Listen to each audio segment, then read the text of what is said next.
Eu confesso que eu estava gostando dessa série, gostando mesmo. Eu gosto de todas, mas essa, te falar, hein, dava para ir até o final da Bíblia, né?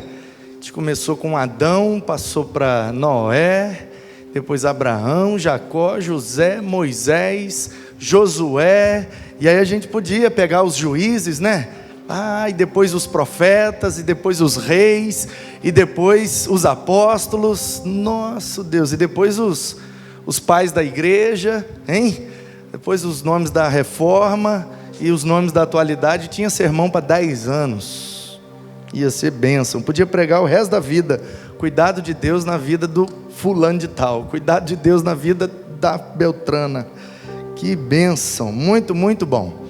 Então, para encerrar, eu havia prometido, e me ocorreu até pelo J. A gente estava naquela sequência ali de Jacó e José, né? E logo depois vem o Josué. Eu falei, então tem que botar um J aqui. Depois do Josué, quem tem aqui com J? Aí eu olhei nos juízes, aí tinha até o Gideão, mas é G, né? Rapaz, me explica esse negócio aí, parece um brinquedo, cara. É um brinquedo, parece um brinquedo ao tamanho das teclinhas. E ele faz um barulho de negócio de grande, né? Monstruoso mesmo. Que é isso? E aí eu lembrei do Jabes, porque eu li um livro há muitos anos atrás, para ser mais exato, no ano de 2005. Em 2005, então são 15 anos. Há 15 anos atrás eu li um livro pequeno, bem pequenininho. Ele cabe no bolso assim, ele é pequeno, poucas páginas. É na verdade um testemunho pessoal de um homem de Deus, um pastor, um líder norte-americano. E vai aparecer aí para você agora na sua tela a capa desse livro, porque se você ainda não leu, se você não conhece, eu queria indicar para você comprar ou para você pegar em algum lugar. Eu acho que eu tenho ele em PDF. Então, se você quiser, me dá um toque depois no WhatsApp. A oração de Jabes, Bruce Wilkinson. Pode aumentar, Igor.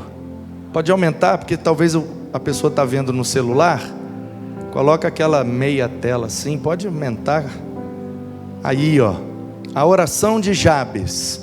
Tem gente que pronuncia o nome desse cara como Jabes. Não tem problema não. Prefiro falar Jabes, porque me parece que no original a tônica está no IA, né? Ia-Betz. O original desse nome é isso. Ia-Betz. Ia é o Yurê de Deus, Ia, Iavé, ok? E o Betz aí, ele significaria, literalmente, na raiz da palavra casa. Bet em hebraico é casa, né? Betlehem, a casa do pão, ok? Bet-El, a casa de Deus, porque El pode ser a divindade, ou Ia, o eu sou, também é Deus. Então, o nome do rapaz é esse, Jabes. Bet, só que tem um tsi ali no final. E aí eu vou explicar para você por quê. Porque a Bíblia sugere que o significado do nome dele é aquele que traz dor, aquele que traz consigo a dor. E há sim essa possibilidade. Como eu fiz naquela mensagem do Jacó, e teve gente que estremeceu. Mas eu ouvi a vida inteira que Jacó significa enganador, significa sim, meu irmão, não está errado não, está tranquilo, ok? É porque não é uma questão semântica, não é por causa das letras do nome, é por causa da ideia do nome, a analogia. Ele nasceu garrado no pé do irmão, então é aquele que garra no calcanhar. Por analogia, é o que puxa o tapete, é o que usurpa, é o que, entendeu? Então assim, significa sim isso, está certo. Só que não é uma questão semântica, é uma questão analógica por conta da ocasião do seu nascimento. Com esse rapaz é a mesma coisa. A mãe dele disse assim, vou dar o nome desse menino de Jabes, Ia-Betz, porque com dores o dei à luz. Ela sentiu muita dor no parto dele. Então, por analogia, e você sabe, naquele tempo, nós estamos falando de milhares de anos atrás, um povo muito primitivo, muito tribal, muito arcaico, ok, queridos? Então o nome das pessoas era geralmente relacionado à situação do seu nascimento, ou ele era chamado pela sua profissão, pelo seu ofício, ou pelo lugar de onde ele vinha, ou de quem ele era filho. Por isso que Jesus é tanto o Galileu, quanto o carpinteiro, quanto o filho de José. Entendeu? E aí, qual que está certo? O carpinteiro, o Galileu ou o filho de José?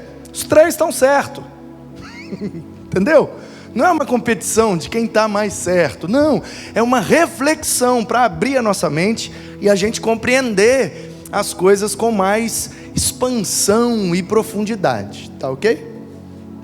Ok. Então, tem três letrinhas hebraicas aí, que é o Yod, o próprio Bet, né? E o Tsi, que formam Yod, Bet, Tsi, a palavra dor em hebraico. Essas três consoantes no hebraico, quando elas estão juntas, elas formam a palavra dor. Então, no meio do nome desse cara tinha a expressão dor. Então, daí a compreensão de que o nome dele significa aquele que traz dores. Só que tem um Iá na frente, ok? O Yobetsi é dor, mas tem o Iá. Então como é que é esse Iá do eu sou, que é Deus? Então Deus traz dores? Aí embola. Então, o que a gente precisa compreender é, o menino nasceu trazendo dor à sua mãe. O parto foi muito doloroso para ela. E aí, no nome dele, Yabetz, que poderia literalmente sugerir as casas, ou as mansões, ou as habitações de Deus.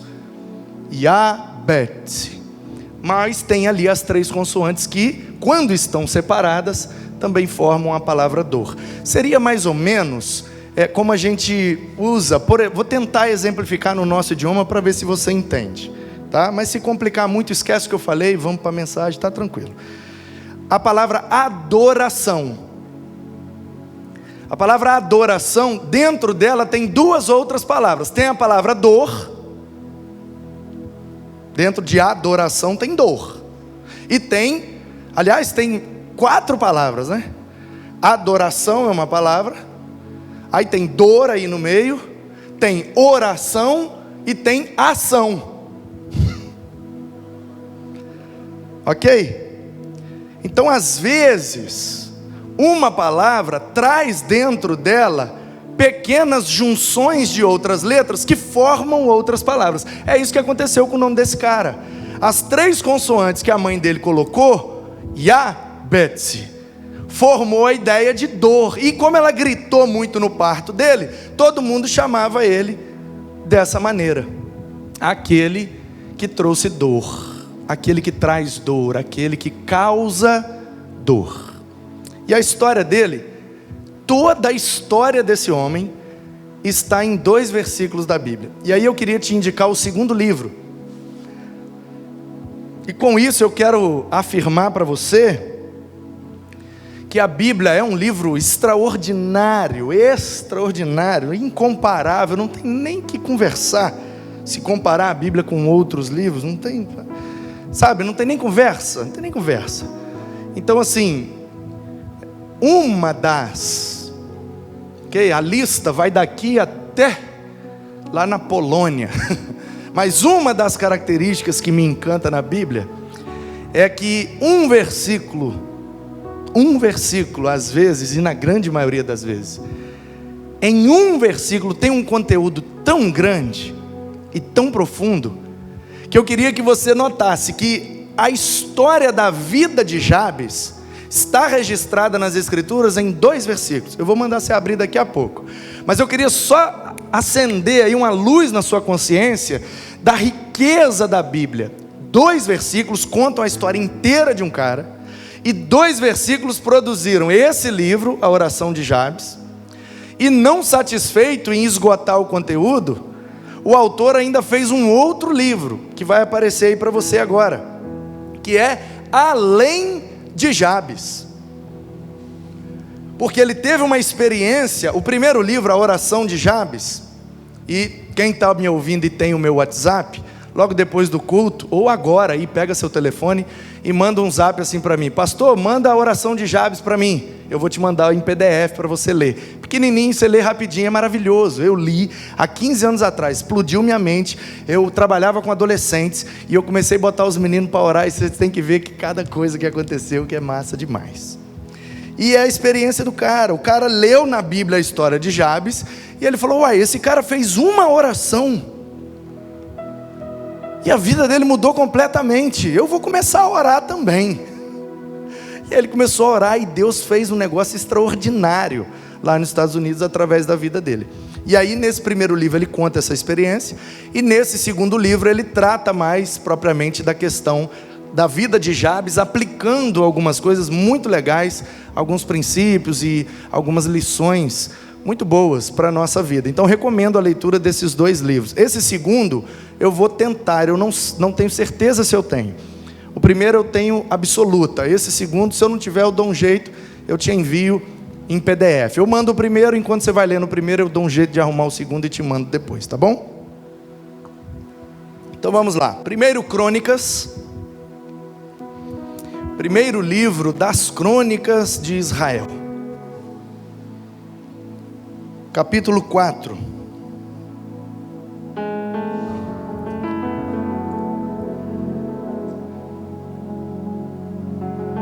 Primeiro Crônicas 4:9. Olha que coisa maravilhosa. Não sei se você já ouviu a história desse cara, não sei se você já ouviu alguma mensagem, não sei se você já leu esse livro aí, mas olha que coisa extraordinária a história desse cara, em 2 versículos. 1 Crônicas 4:9 diz assim: Jabes foi mais ilustre do que seus irmãos.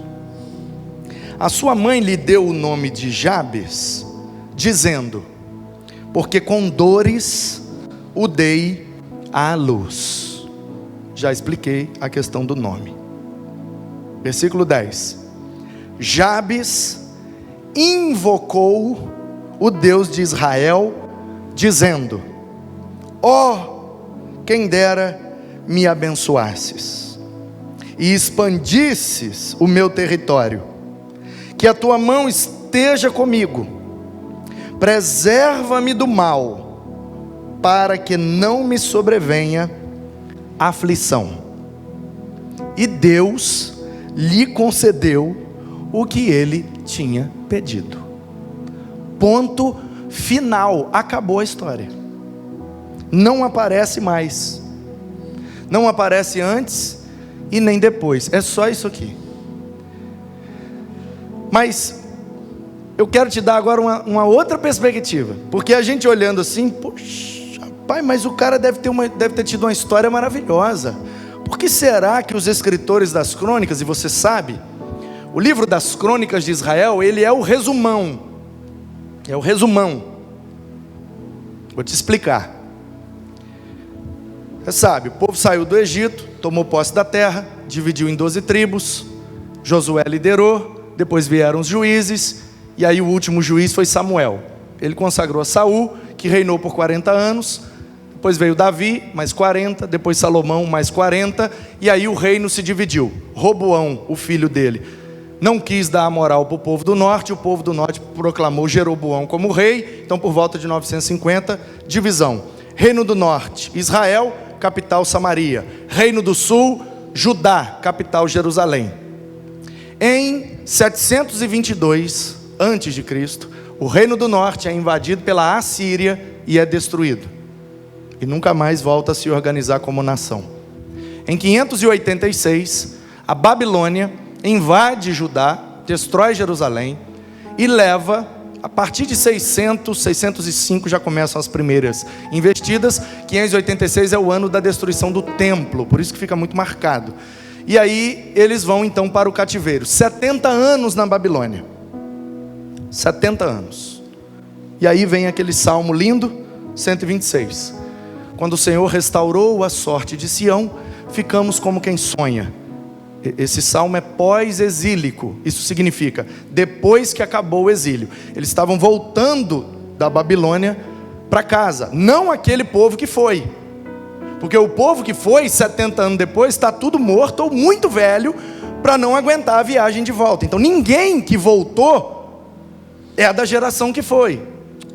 Não, a turma que foi muito jovem. Você conhece a história de pelo menos 4 deles que foram bem jovens.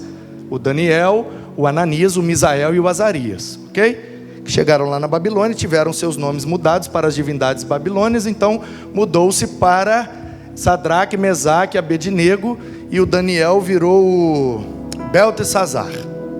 Pois bem, Daniel virou Beltesazar, o Ananias, o Misael e o Azarias viraram Sadraque, Mesaque e Abednego, cada um dedicado a uma divindade da Babilônia. Eles vão, dizem os estudiosos, que as crianças eles mataram, os idosos eles mataram, só levaram jovens. Jovens, entenda-se, de 9, 10 anos, que já aguenta trabalhar, até 30 e 25, 30 anos. Jovens, escravos, gente, levaram para serem escravos. Então tem que ser uns meninos novos, fortes, saudáveis. Quem não serviu para ser escravo, ou fugiu, ou foi morto. Ok? Então você imagina, o mais novinho que foi ali com 9, 10 anos. 70 anos depois está com 80 anos.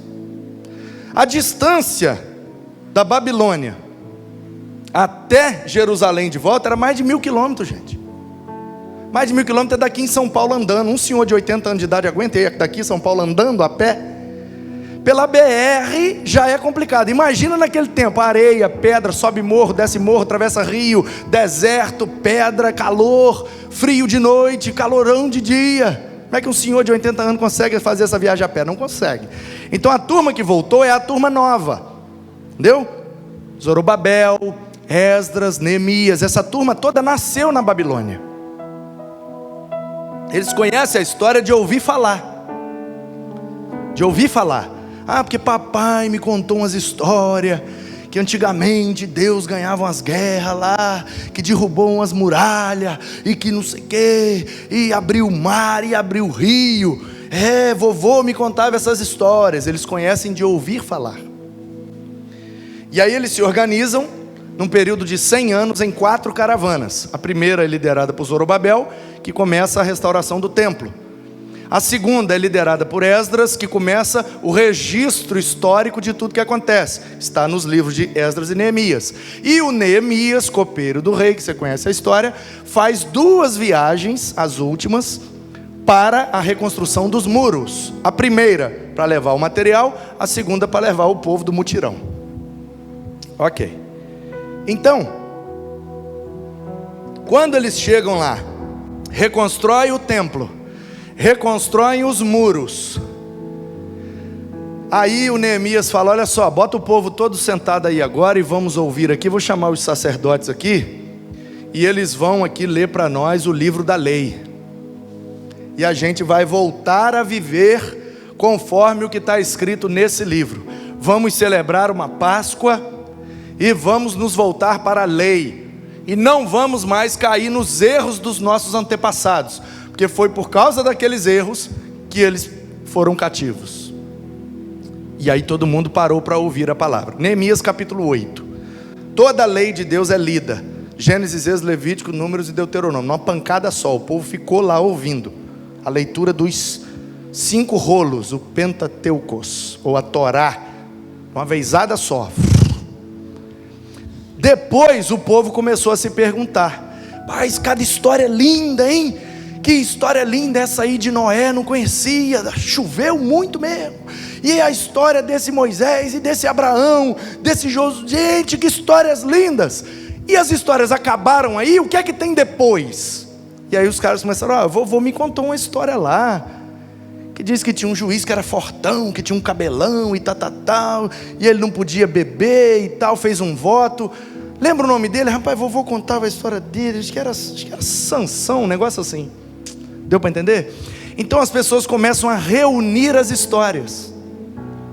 Todo mundo que lembrou de uma história, todo mundo que conhece uma história de Israel, foi trazendo para que o Esdras e os outros copistas, seus auxiliares, colocassem no papel. Por isso que esses livros, ou esse livro, porque originalmente é um rolo só, Crônicas de Israel, que significam porções da nossa história. Uma crônica é uma porção de uma história. Então, esse é o livro das crônicas, esse é o propósito desse livro, esse é o contexto desse livro. Esse livro foi escrito para isso, para mostrar para aquele povo o seu passado, até chegar o seu presente, para gerar esperança para o futuro.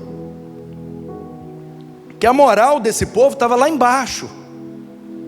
Eles estão voltando, gente, da escravidão. Eles voltam com a mão na frente e outra atrás. Não tem riqueza, não tem terreno, não tem casa, não tem nada. O próprio Salmo 126, que começa com uma expectativa grandiosa, quando o Senhor restaurou a sorte de Sião, ficamos como quem sonha. Olha, parece um sonho, estamos voltando para casa, nossa boca se encheu de riso, nossa língua de júbilo. Entre as nações se diziam: grandes coisas fez o Senhor por eles. Com efeito, grandes coisas fez o Senhor por nós, pelas quais estamos alegres. Senhor, restaura a nossa sorte como as torrentes do Negueb. A gente precisa de recursos e precisa de muito, e que seja rápido. Torrente é uma tromba d'água. Então, assim como uma vez por ano cai uma tromba d'água lá no deserto do Negueb, e corre no deserto como se fosse um grande rio, de maneira poética o salmista está dizendo: quando nós estávamos voltando da Babilônia e indo para Jerusalém, a gente viu lá em Negueb que tem esse fenômeno, cai um monte de chuva num lugar só, e escorre e vira um rio no meio do deserto. É isso que a gente precisa em Jerusalém, essa tromba d'água de recursos, de bênçãos, de Deus para nós, para restaurar a nossa cidade. E aí logo depois vem aquele fatídico texto: aquele que sai andando e chorando enquanto semeia, voltará com alegria, trazendo os seus feixes. Por que andando e chorando enquanto semeia? Porque depois que eles chegarem em Jerusalém, olha a nossa terra, legal, e agora, o que nós vamos comer? Não sei, tem nada aí não foi tudo queimado. Então como é que a gente faz para sobreviver? Tem que começar a plantar tudo do zero. Então você olhar aquela terra toda queimada, lembrar das histórias do seu pai e do seu avô, que aquilo ali antes eram campos e mais campos de trigo, pés e mais pés de azeitona, pêssego, tâmaras, e se olhar só tem cinzas, e falar: rapaz, vamos começar do zero, hein? Chuta a cinza, joga uma semente e chora. Por quê? Porque a reconstrução é dolorosa, mas aquele que chora enquanto semeia, voltará com alegria, trazendo os seus feixes. O segredo do negócio não é o choro, o segredo do negócio é a semente. Porque a semente que é regada com água, ela frutifica. Mas a semente que é regada com lágrimas, aí ela é adubada de um jeito diferente, meu irmão. Porque quando você semeia com lágrimas, quando você investe com sofrimento, quando você faz o serviço com sacrifício, na hora do resultado você sabe o quanto custa, você sabe o quanto vale. É por isso que a festa é grande. Então, todo mundo chora. A questão é se enquanto chora, semeia. Não deixe de semear, apesar das lágrimas. Porque segundo essa poesia linda, registrada no Salmo de número 126, eu poderia afirmar, poeticamente é claro, que as lágrimas são o melhor fertilizante para uma semente plantada no terreno de Deus. Aquilo que a gente conquista com sangue, suor e lágrimas, quando a gente vê pronto, quando a gente tem o resultado, quando a gente alcança, aí a gente celebra com muita alegria, porque a gente sabe o quanto custou cada semente e cada lágrima. E aí, meus queridos, o povo então está chorando, está plantando e está escrevendo a história. Esdras, o grande escriba, organizou uma legião de auxiliares, e eles estão lá ouvindo as histórias. Por isso que Crônicas começa lá em Gênesis. Você abrir aí Crônicas 1:1, começa lá em Gênesis, e Abraão, e pai e tal, e vai contando. Não é a história toda detalhada, são crônicas, pequenas porções só para contextualizar o povo. Olha de onde vocês vieram, olha onde Deus colocou vocês, mas sobretudo para dar uma esperança. Olhe para onde Deus está levando vocês. E aí o povo se enche de ânimo ouvindo as histórias, se enche de fé acreditando nas histórias, e se enche de esperança, porque o mesmo Deus que agiu ontem, agiu agora nos libertando, também agirá na nossa restauração e nos mantendo nessa terra para todo sempre. E aí eles começam a reconstruir o templo, e começam a reconstruir os muros, entendeu? É uma motivação para aquele povo conhecer essas histórias. E aí chega o momento de saber o nome de quem realizou a história. Aí começa uma espécie de cartório. É como se o Esdras, num tempo que cartório nunca existiria, mas o Esdras quer saber quem está ali. E aí faz uma fila. Claro que eu estou contextualizando aqui, você está entendendo, né? Faz uma fila. E ele: qual é o seu nome? Meu nome é Manu. Filho de quem? Filho da Jô. Filha de quem? Filha do Olinto. Filho de quem? Filho do Cândido. Filho de quem? Filho do... E aí vai, entendeu? Ela falou: só lembra até o Cândido. Tá bom, muito obrigado. Registrava lá. Próximo. Seu nome? Fulano. Filho de quem? Filho do Beltrano. Filho de quem? Filho do... E assim, nesse ponto da história aqui, é mais ou menos a ideia do censo. Vamos ver de todos os que voltaram para casa, de qual linhagem eles são. Porque você é filho do fulano do Beltrano, mas vai bater em um dos 12 lá de Israel. Eu quero saber de que tribo que você é, para saber se todas as tribos estão aqui representadas, e como é que a gente vai dividir essa terra depois. Essa é a ideia e o propósito aqui. E aí os caras estão lá. Mas então, você é quem? Não, eu sou o Etan. Etan, e você é filho de quem? Ah, eu sou filho do... Entendeu? E aí vai. E você quem é? Ah, eu sou o Arum. Você é filho de quem? Sou filho do Arel. Arel de quem? Da Zobeba.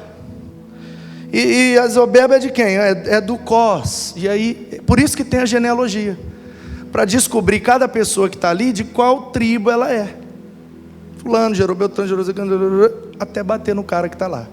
E o que eu acho muito curioso e muito extraordinário é que na hora do censo, na hora de escrever os nomes, como as editoras colocam, na hora das genealogias, não conta a história de ninguém. Aqui é só para mostrar quem é filho de quem. Ó, a turma de Judá são esses aqui. Esses aqui são de Gade. Aqueles ali são de Manassés. Aqueles ali são de Efraim. Aqueles ali são os 12 estão ali representados. Por quê? Porque eu também preciso descobrir quem são os de Levi, porque são eles que vão assumir o templo. O Zorobabel está terminando aí a obra e precisa de ter uma turma lá para assumir o culto. E lá atrás ficou definido que a turma que assume o culto é descendente de Levi. Então vamos descobrir quem são os de Levi, para poder botar eles no templo, porque a adoração tem que rolar solta aí. Então eles estão ali naquele momento, e o foco agora não é contar a história. O foco agora é genealogia. Eu só quero saber de quem você é filho, de quem que é filho, de quem que é filho.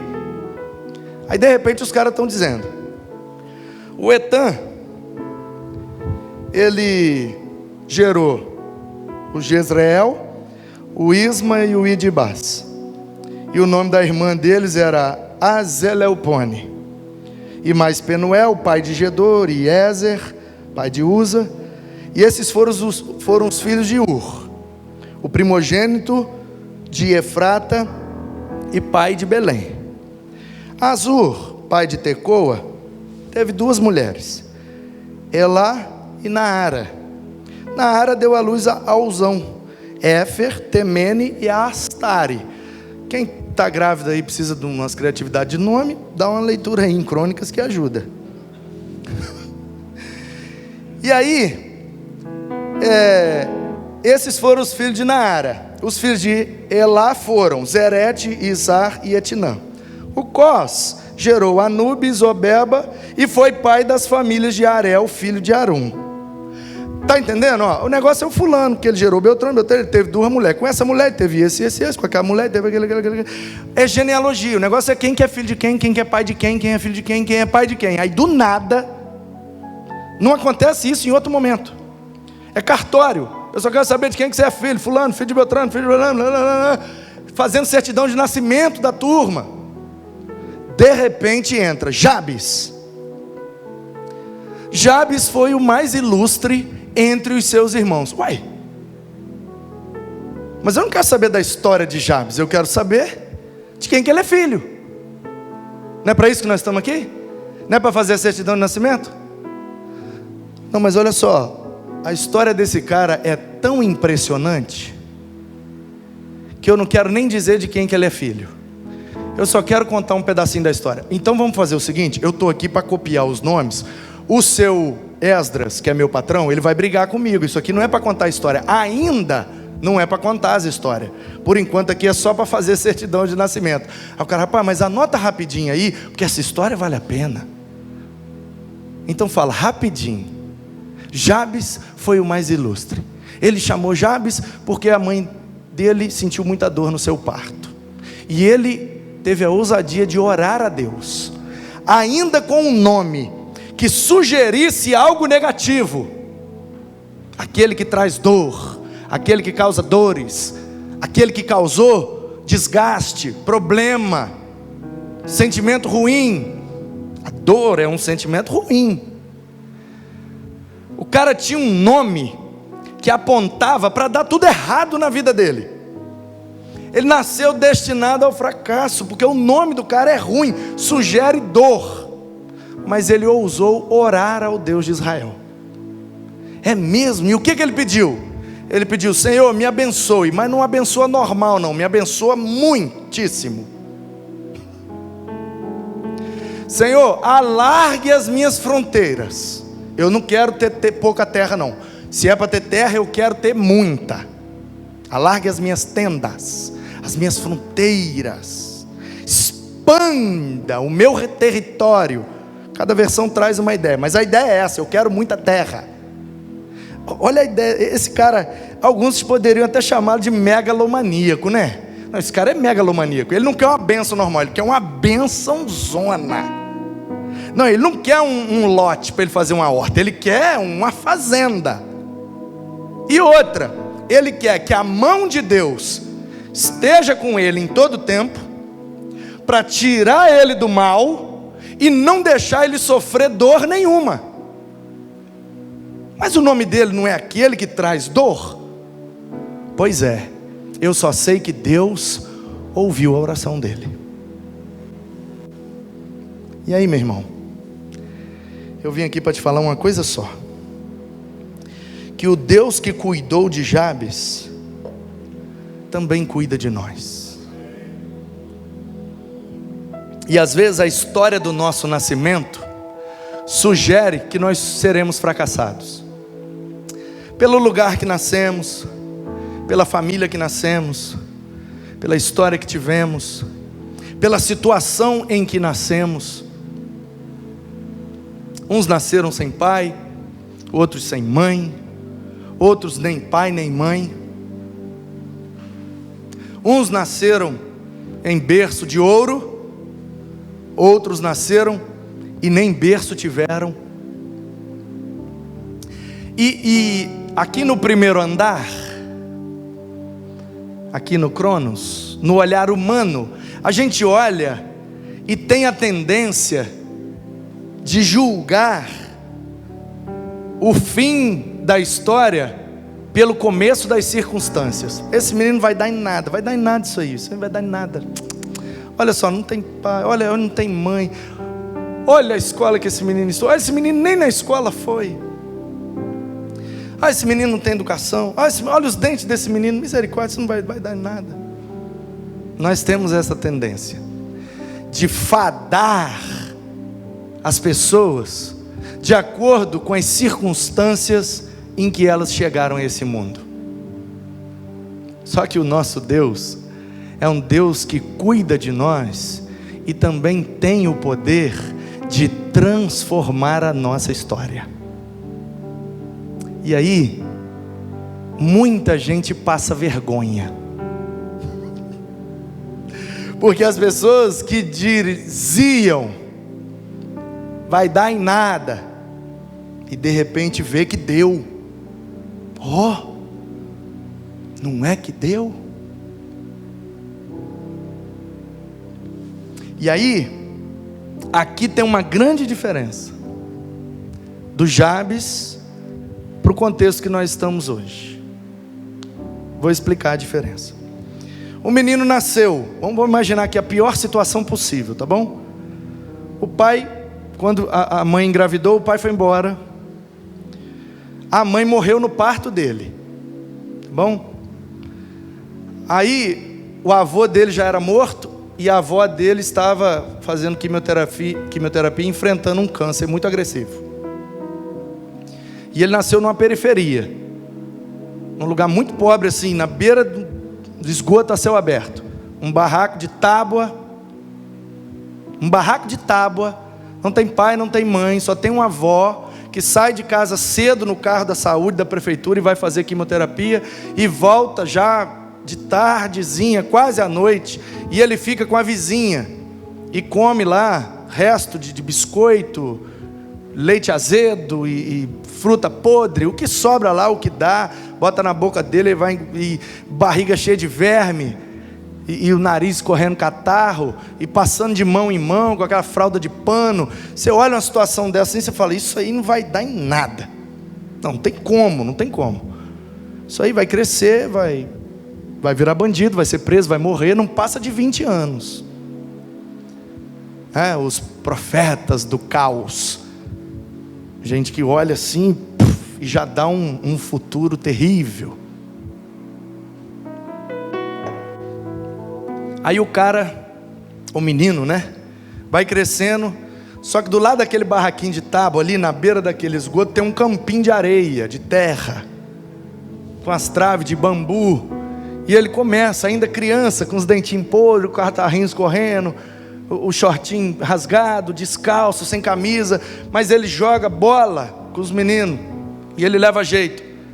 Aí um belo dia levam ele para um projeto social, aí ele começa a treinar numa escolinha, por causa de um projeto social que é de graça, aí levam ele para uma peneira, aí ele vai para um time de futebol, com 17 anos ele é vendido lá para a Europa.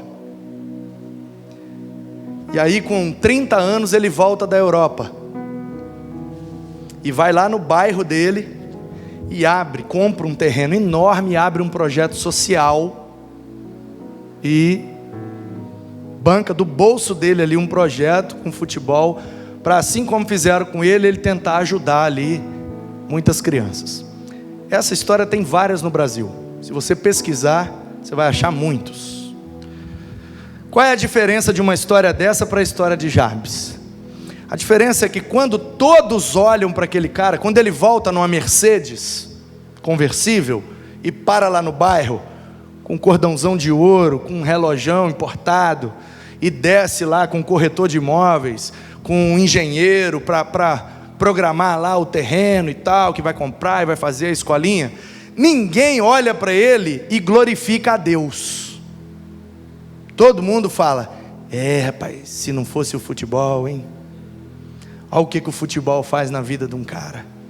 Eu vi esse menino nascer aqui, Esse menino nasceu, não tinha pai, não tinha mãe. A avó dele enfrentava um câncer. Quando ele tinha 3 anos, a avó dele morreu. Esse menino ficava jogado aqui, de casa em casa, dormia na rua, aí jogava bola aqui com os meninos. esse menino ia dar em nada. Aí o futebol transformou a história dele. Só que no caso de Jabes, não tinha futebol. Não tinha a música, porque isso também pode acontecer com a música. O cara nasce numa situação muito complicada, adversa, e aí através de uma música, de uma banda, de alguma coisa, ele estoura e faz muito show e fica rico. Aí é a música, por causa do talento dele, musical. Só que no tempo de Jabes, a música não enriquecia ninguém. No tempo de Jabes, e lá onde Jabes morava, nem tinha nem ideia de surgir futebol. Aliás, nem esporte eles praticavam. Nem eram muito dados a competições assim de lazer. Não, era uma cultura agrícola. Não tem energia, não tem iluminação. É uma situação muito precária. Agropecuária. Acorda cedo, vai para a roça, trabalha, e os meninos desde novo já tem que trabalhar para ajudar os pais. Por isso que é considerado abençoado aquele que tem muitos filhos, porque quanto mais filhos, mais empregado na roça, porque ninguém tinha dinheiro para contratar empregado fora. Então tem que fazer filho, porque aí os filhos vão ajudando na roça.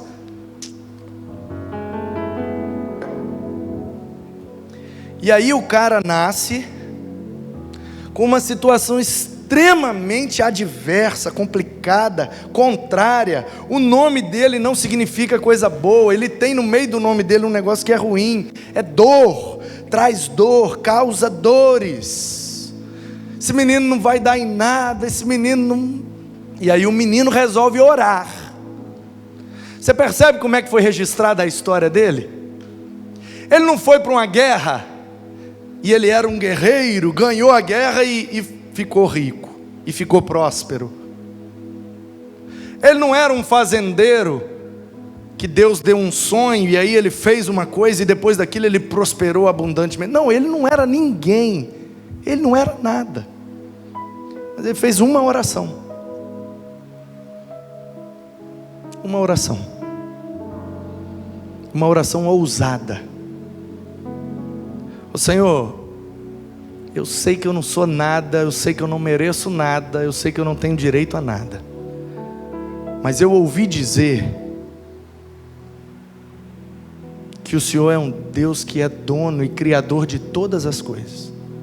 Foi o Senhor mesmo que criou esse monte de terra aí, então se for o Senhor que criou, o Senhor é o dono. Se o Senhor é o dono, o Senhor podia me dar. Então já que o Senhor pode me dá logo muita terra.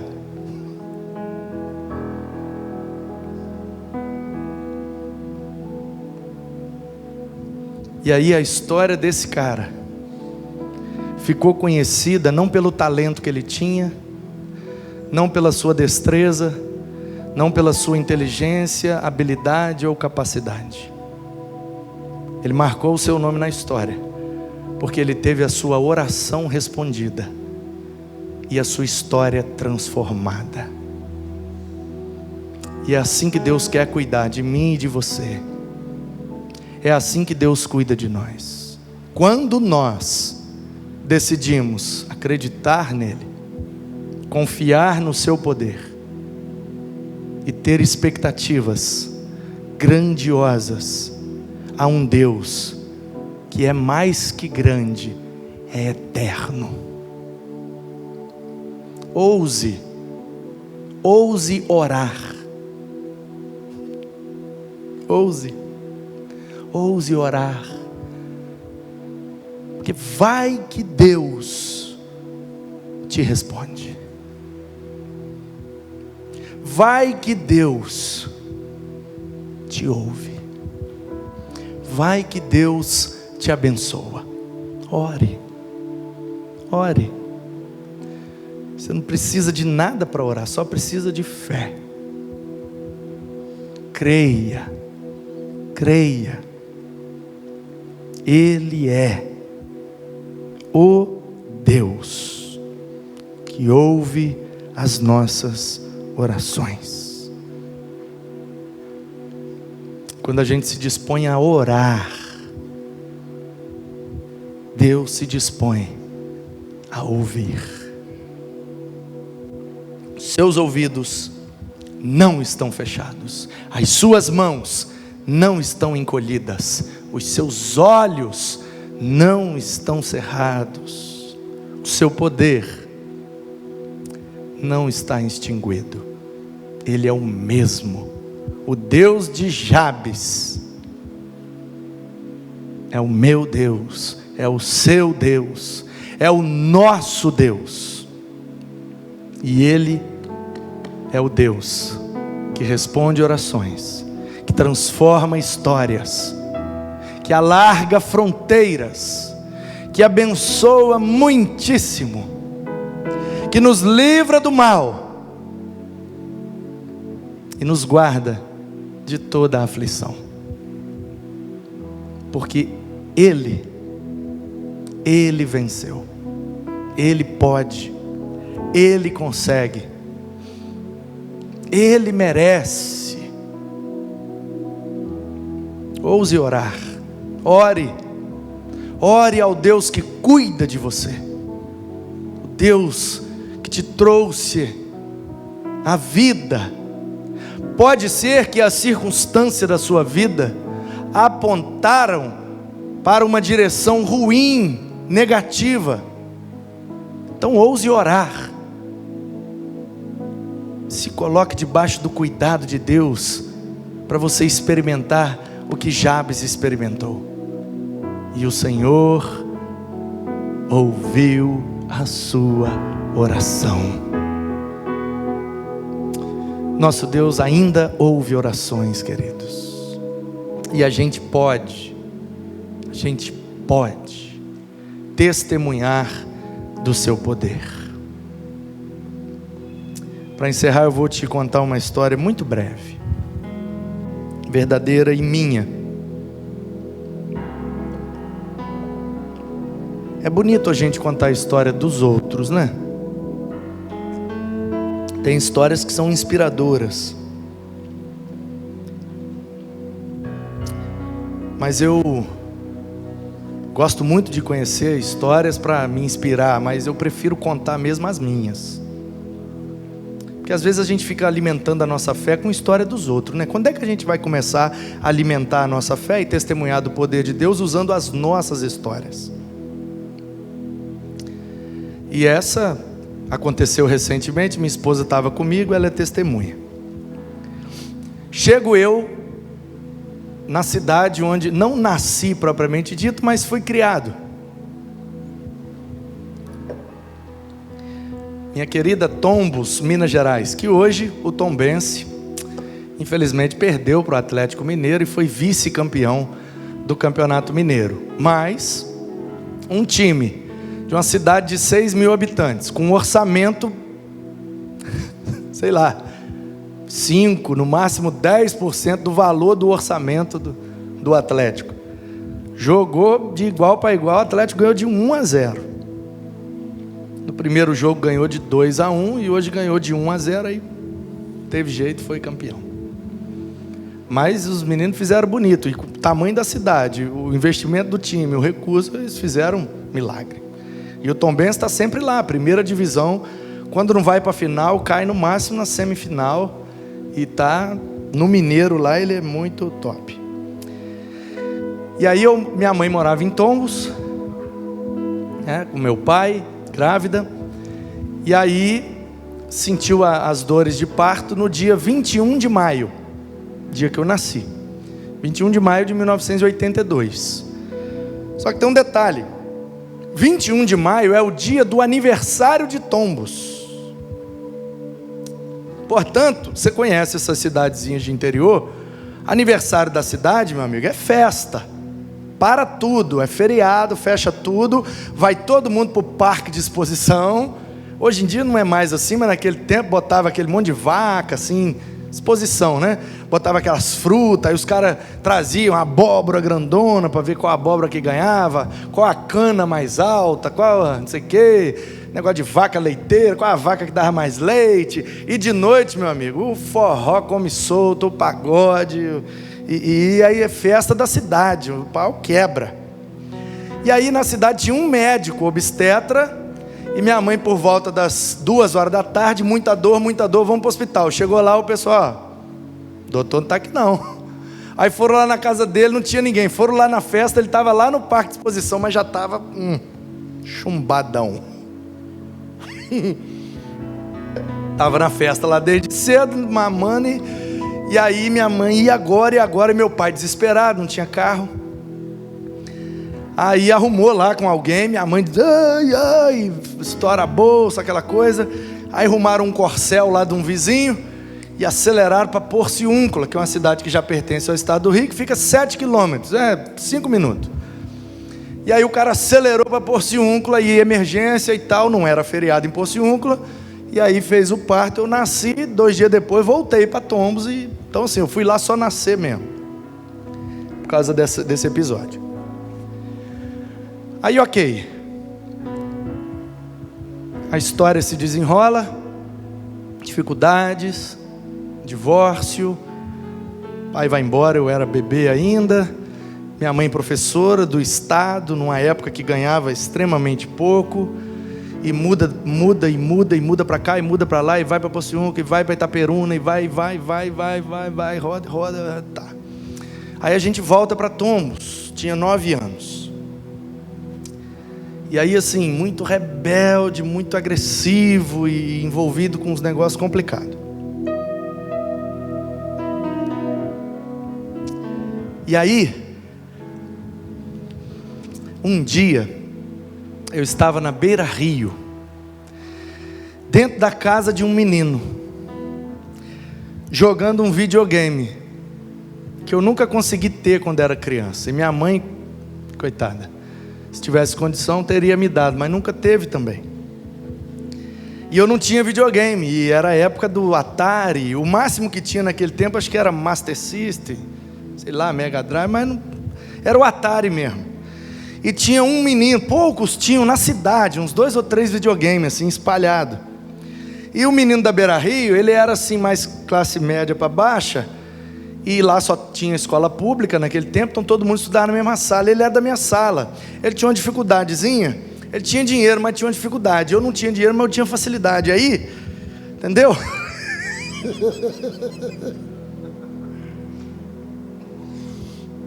Eu dei uma moral ele num dever lá, e aí ele me chamou para ir jogar videogame na casa dele à tarde. Eu fui felizinho, tadinho, com o meu shortinho da Adidas, que não era da Adidas, era só de 2 listras, era da feira, né? Descalço, sem camisa, cabelo grande, branco. E tô eu lá, jogando lá com ele, Atari. E de repente a mãe dele entra. E a mãe dele trabalhava assim num comércio importante lá da cidade. E assim, quem trabalha em comércio, principalmente esses comércios grandes assim, que passa todo mundo, ouve muita história, muita fofoca, muita conversa, né? Então ela, assim, sabia da minha fama, né?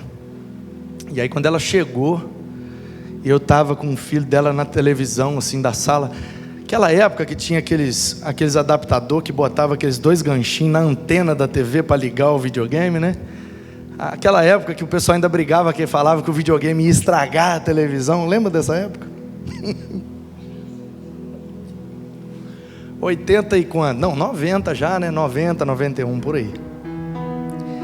E aí, ela entrou, e eu sentadinho assim, com shortinho, lembro direitinho, um azulejo marrom. Ela entrou e bateu um salto de ponta assim, ó. Placo, parecia um... E aí eu assustei com aquilo, ela... O que é que esse menino está fazendo aqui? E aí fulano falou o nome dele. Já te falei que eu não quero você andando com esse menino. Pode ir embora daqui. Mau elemento, não sei o que, blá, blá, blá. E eu fui embora. Eu não chorei porque eu não chorava por nada. Primeira vez que eu chorei na minha vida foi no dia que eu converti. Antes, nunca tinha derramado uma lágrima. Eu fazia outras coisas, mas não chorava não. Mas eu fiquei com aquele negócio agarrado, entendeu? Mas passou. Mas Como essa tiveram várias outras. Várias outras. E aí, o tempo passou, né? E aí eu conheci esse dispositivo que Deus colocou à nossa disposição, chamado oração. Você pode orar, meu filho. Se for da minha vontade aí, eu abençoo mesmo. E aí a coisa foi sendo transformada. E Deus foi mudando. E eu comecei a prosperar. Graças a Deus, hoje não desejo nada além do que eu já tenho. Satisfeitíssimo. Podia morrer hoje tranquilo. Estou de boa. Se tiver mais, beleza. Mas se não tiver também está ótimo. Realizei todos os meus sonhos. Fiz tudo que eu desejei. Tudo que eu queria eu realizei.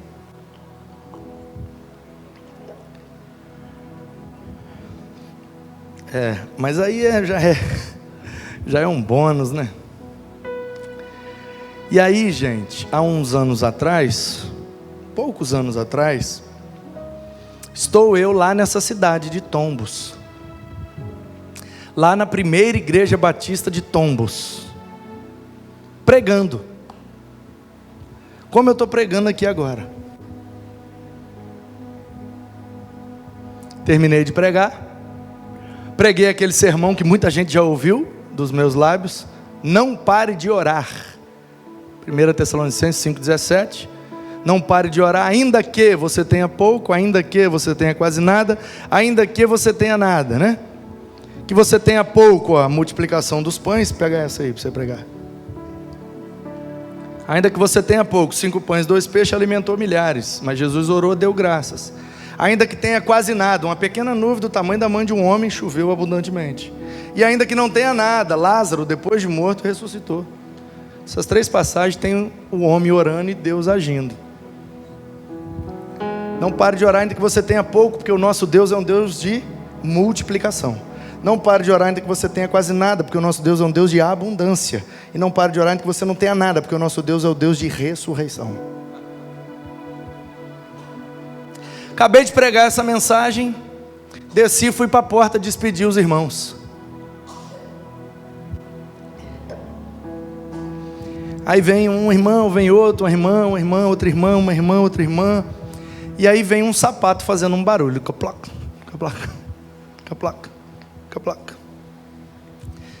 E eu olhei e falei, eu conheço esse sapato. Aí eu olhei assim e falei, eu conheço essa dona. Aí lá dentro assim eu pensei, deve ser não, que aquela dona era tão azeda, que aquilo não converteu nunca, até é doido, aquilo não converteu não. Aí ela veio, você é o Manu mesmo? Eu falei, sou o Manu mesmo. Não, mas não pode ser. Não, sou o Manu mesmo. Manu, filho da Jô? Sou eu, filho da Jô. Mas a Jô, que é da dona Bárbara, dona Bárbara, o seu Olinto, sou eu, Manu. Aí ela me olhou assim, e ela ficou meio sem graça. E ela falou, Manu, queria te pedir oração, já que que mensagem bonita que você pregou de oração, queria pedir para o senhor orar. Eu falei, pois não, a gente ora. O que é que a senhora está precisando? Queria que você orasse pelo meu filho. Quem é o filho da senhora? O meu filho é o fulaninho. Aí caiu a ficha, eu falei, é a dona mesmo.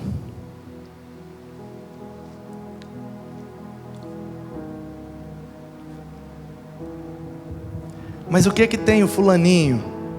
Aí ela falou, pois é, quero que você ore, porque você era muito amigo dele, vocês tinham uma amizade bonita, né?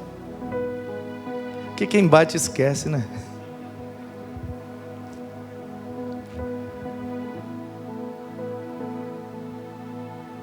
E ele está tão perdido. Acabou de desmanchar agora o 2º casamento. Está afundado nas drogas, mano. Se você for lá no São Sebastião, assim, tal lugar, tem um boteco. Ele vive lá. Vai lá, vê se você encontra e bate um papo com ele. Aí ela falou uma frase que foi lá dentro da minha alma e rasgou assim, ó.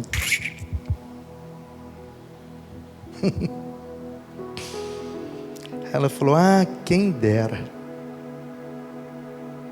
se ele tivesse tão bem assim como você.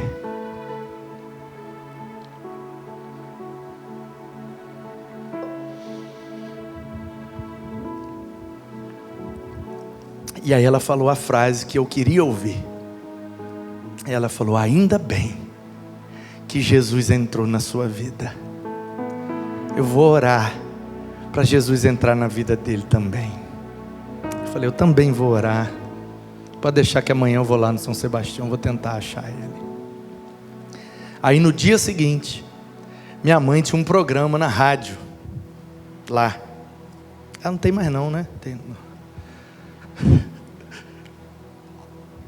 Aí minha mãe me levou como convidado do programa dela na rádio. E o programa dela era líder da audiência lá, porque ela batia em Deus e o mundo e falava merda, rasgava tudo, estava nem aí. E na hora do programa todo mundo ouvia, porque ela sempre dava umas... E aí minha mãe me levou lá, na época, até para falar, para tocar minhas músicas lá, dos rap, do CD. Ela ficava ouvindo as músicas, ela botava: mano, eu boto lá na rádio suas músicas, o pessoal gosta, eu falo que é sua e tal, vamos lá, dar uma entrevista. Aí minha mãe meio que entrevistou lá e tal. E aí ela pediu para eu falar: mas e aí, meu filho, mas esse negócio assim de você ser evangélico e tudo e tal, né? O que você poderia dizer sobre isso? Aí eu mencionei exatamente isso. Falei: mãe, aproveitar que eu estou na rádio aqui, eu sei que muita gente aqui em Tombs te ouve. Ontem eu preguei lá na Igreja Batista e vivi uma situação que eu vou ter que contar, que eu não vou citar nomes, para não expor ninguém, mas só para dar um alerta e dizer para essa cidade, para eles crerem que Jesus transforma as vidas. A maioria aqui me conheceu, sabe como eu fui, como eu era. E ontem, depois que eu preguei, eu vivi a situação assim. E uma dona chegou e falou comigo assim, por causa do filho dela, que está nessa situação. Engraçado, né, mãe? Eu era o mau elemento, não podia andar com ele. E hoje ela está doida para ele andar comigo. Mas não é por causa do meu talento, não é por causa da minha inteligência, não é por causa da minha habilidade, nem capacidade, muito menos minha riqueza. É por causa do Deus que habita em mim. O Deus que transformou a história fadada ao fracasso de Jabes, também transformou a minha história. Eu tinha tudo para dar errado. E no entanto eu estou aqui. Sem merecer. Tem nada a ver comigo. Tem tudo a ver com Ele. Não foi por causa de Jabes. Foi porque Jabes teve sua oração respondida. Não é por nossa causa. É porque nós temos um Deus que cuida de nós, transformando a nossa história, ouvindo as nossas orações. Louvado seja Deus, o Deus de Jabes, o Deus de Manu, o Deus e Pai do nosso Senhor e Salvador Jesus Cristo. Amém.